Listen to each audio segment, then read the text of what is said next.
الحمد لله رب العالمين والعاقبة للمتقين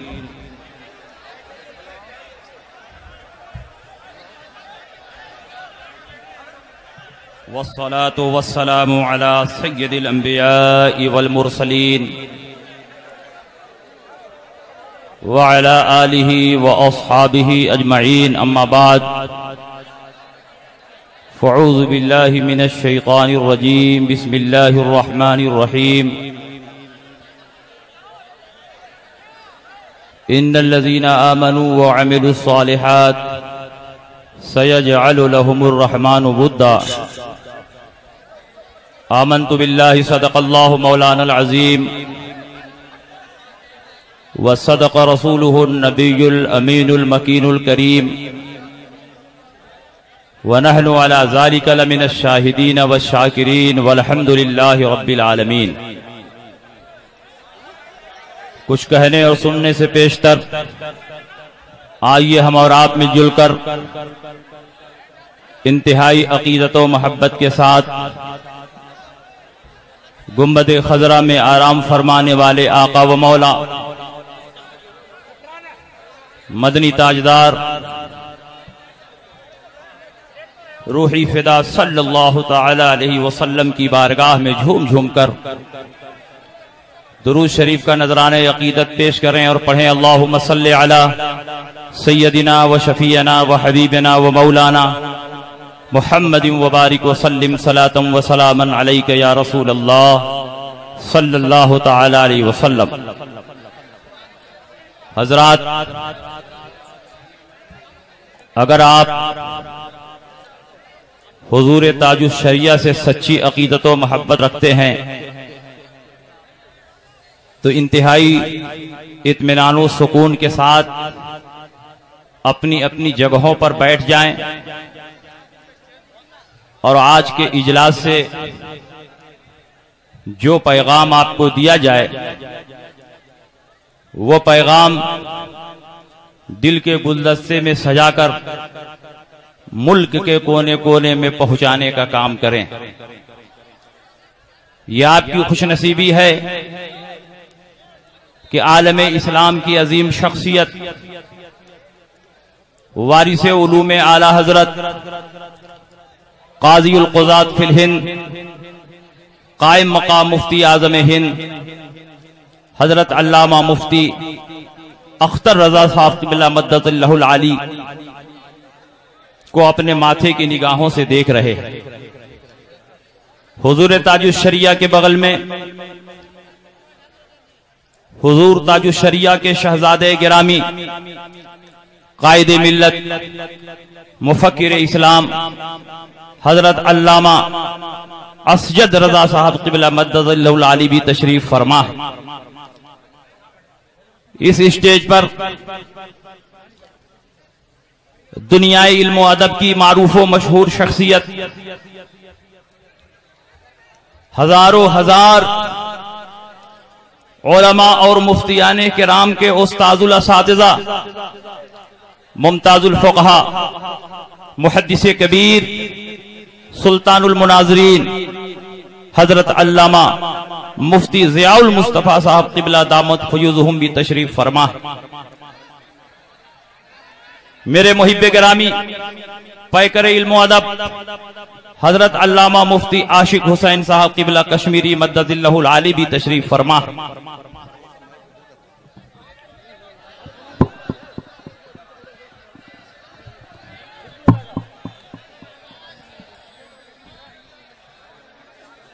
آپ حضرات حضور تاج الشریعہ مدد اللہ العالی کا اپنے ماتھے کی نگاہوں سے دیدار کریں اور دل کے کانوں سے میرے پیغام کو سنیں۔ انسانوں کا یہ ٹھاٹھے مارتا ہوا سمندر جس کی کاؤنٹنگ اور جس کی گنتی ہم لوگوں کے بس میں نہیں ہے، یہ سب حضور تاج الشریعہ مدد اللہ العالی کی مقبولیت اور محبوبیت کی دلیل ہے کہ حضور تاج الشریعہ